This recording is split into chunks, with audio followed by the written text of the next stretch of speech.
Olá, Administração Financeira 2, aula Ações. Eu dividi esta aula em 4 partes. Parte 1, primeiros pontos, parte 2, valor intrínseco e modelo de desconto de dividendos. Parte 3, um pouco mais sobre o modelo, olhando suas variáveis, e parte 4, oportunidade de investimento, preço e índice PL. Parte 1, primeiros pontos ou conceitos iniciais. Voltando à introdução que eu fiz na mesma aula de dívida, eu faço para esta aula de ação. Nós estamos olhando a empresa do ponto de vista do seu financiamento, nesta disciplina Administração Financeira 2. Na disciplina Administração Financeira 1, nós olhamos as decisões de investimento. Aqui estamos olhando as decisões de financiamento.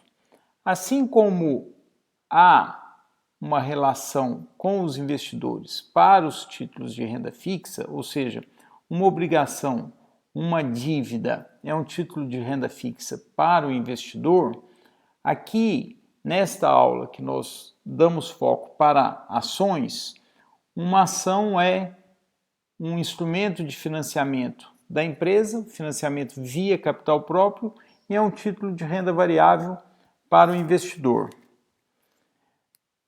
A renda fixa para o investidor, ou seja, a dívida para a empresa, é um fluxo determinado. A regra está determinada, o fluxo está fixado. Ele pode ser pré-fixado, ele pode ser pós-fixado. No caso de uma ação, que é o foco desta aula, o fluxo é indeterminado. Ele depende do resultado da empresa e da política de dividendos da empresa. Vejam só, uma ação comparativamente a um título de dívida ou um título de renda fixa para o investidor parece mais fácil de descrever, mas é mais difícil de analisar. O título de renda fixa, ele, na sua maioria, ele tem a vida limitada, ou seja, ele tem um período, um fluxo de caixa finito e um limite superior nos pagamentos para os investidores. As ações não têm nenhum, nem limite, nem tempo limitado, tempo definido. Mesmo que os princípios de avaliação se aplicam aos dois, ou seja, o que é o princípio de avaliação? O valor presente do fluxo esperado, o papel da incerteza para as ações é muito maior. E mais uma característica, as ações representam equity, ou, em outras palavras, representam o quê? Uma posição de propriedade numa determinada empresa. Ele é um direito residual. Aqui eu chamo a atenção para a exposição que nós fizemos sobre objetivos da administração financeira lá na aula de introdução. Voltem lá que nós falamos sobre direitos residuais e aí vocês reflitam novamente sobre esta afirmação. Alguns critérios de avaliação de ações são valor de mercado, valor contábil, valor de liquidação, custo de reposição e valor intrínseco. O foco desta disciplina ou destas disciplinas está aqui em valor intrínseco a partir do valor presente do fluxo esperado. Desde as primeiras aulas da Administração Financeira 1 e nesta disciplina Administração Financeira 2, nós temos vindo construindo o quê? Construindo esta metodologia para avaliar o quê? Avaliar os investimentos de uma empresa, os investimentos em um projeto, os investimentos que pode ser inclusive numa própria empresa. Paralelo a esta parte, eu vou trazer um vídeo com um exemplo de uma avaliação de uma empresa, avaliação para lançamento, para uma aquisição de ação de uma empresa. Logo em seguida a esta parte. Vejam o seguinte, 2 conceitos importantes. retorno esperado e retorno exigido. Aqui nós temos para uma ação um fluxo de um período esperado, dividendo esperado, preço daqui a um ano esperado.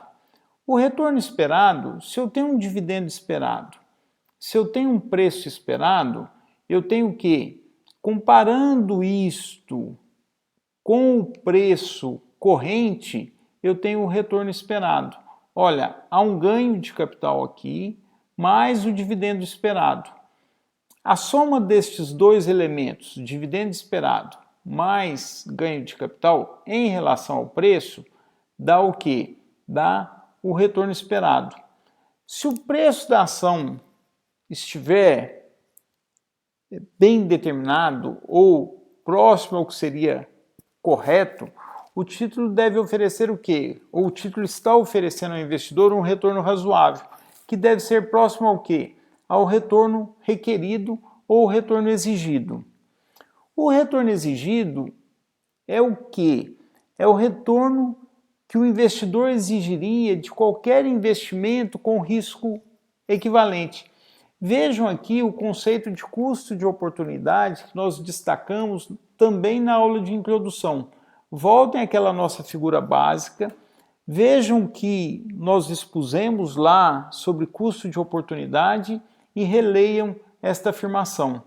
No CAPM, a taxa de retorno é baseada no risco mensurado pelo beta, ou seja, nós podemos olhar o retorno exigido, o retorno requerido a partir do CAPM. Vejam rapidamente, voltando um pouquinho no CAPM.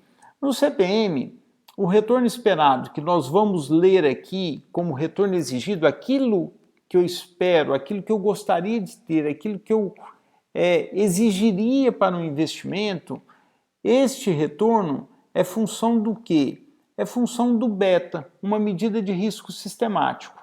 Então, o que eu exigiria a partir de um modelo? Não se esqueça que o modelo é o quê? O modelo é uma idealização do que seria razoável. Nós temos o quê? A taxa livre de risco, ou seja, quanto hoje eu teria de retorno aplicando em ativos livres de risco. Mais um prêmio pelo risco, que pode ser um prêmio histórico, vezes essa medida de risco sistemático. Olha, o retorno de um ativo livre de risco, o retorno atual, se eu aplicar hoje no ativo livre de risco o conceito de oportunidade, que oportunidade eu tenho hoje para aplicar no ativo livre de risco, mais um prêmio pelo risco, me dá o quê? Me dá o retorno exigido para se aplicar num determinado ativo. Se eu comparo o retorno que eu estou esperando da ação que eu estou avaliando, olha só, eu estou avaliando a ação, espero esse dividendo dela, espero esse ganho de capital. Comparando estes dois elementos com o preço, eu tenho o retorno que eu espero daquela ação. Aqui está o conceito que vocês podem fazer um paralelo de taxa interna de retorno. De taxa interna de retorno que nós vimos nas disciplinas de análise de investimentos, aqui eu tenho o quê? Eu tenho uma taxa interna de retorno do quê? De aplicar os recursos numa ação. Ou seja, se eu aplicar o dinheiro naquela ação pagando P0, quanto que eu espero de retorno? Bom, e eu tenho, por outro lado, quanto que eu exijo de retorno a partir de um modelo. E um modelo hoje mais utilizado é o CAPM. Olha, para este nível de risco do investimento que eu estou fazendo, da ação que eu estou aplicando, eu olho o beta desta ação, eu coloco este beta aqui e falo, para esta ação que tem este beta, eu exijo este retorno, que tem uma base no quê? No meu custo de oportunidade mais um prêmio pelo risco. E aí nós voltamos à mesma afirmação que fiz agora há pouco. Se o preço das ações estiver correto, o título deve oferecer ao investidor um retorno razoável, ou seja, o retorno esperado deve ser igual ao quê? Ao retorno exigido. E com isso nós voltamos ao conceito de avaliação pelo valor intrínseco. veja o seguinte, agora aqui eu não coloco o preço, eu coloco o valor, quanto eu avalio, quanto eu acho que vale.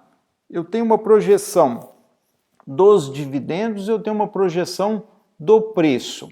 E eu vou trazer isto a valor presente a uma taxa K.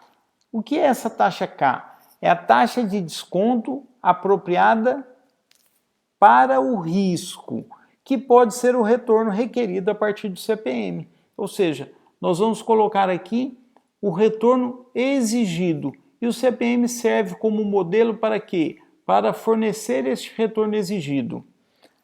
O termo taxa de capitalização de mercado é um termo comum para identificar o quê? Um valor consensual, um valor de mercado da taxa de retorno requerida. No caso, K. Se o valor intrínseco superar o preço de mercado, ou seja, a ação está sendo negociada por P0, P na data zero, e eu tenho uma avaliação, isso é o que ela está sendo negociada, isso é quanto eu acho que a ação vale. Se o valor é superior ao preço, significa que esta ação está sendo negociada por um preço subavaliado e indica um bom investimento. No equilíbrio de mercado, o preço de mercado, o preço pelo qual a ação está sendo negociada, reflete o quê? Reflete uma estimativa de valor de todos os participantes de mercado. É aquele preço que ela está sendo negociado, aquilo ali significa o quê? Uma média dos participantes de mercado, dos atores daquele mercado. Uma estimativa de valor que reflete o quê? A posição dos participantes que estão naquele mercado. Com isso, nós terminamos a parte 1 da aula Ações. Qualquer comentário, por favor, envie-me um e-mail e no próximo vídeo, parte 2.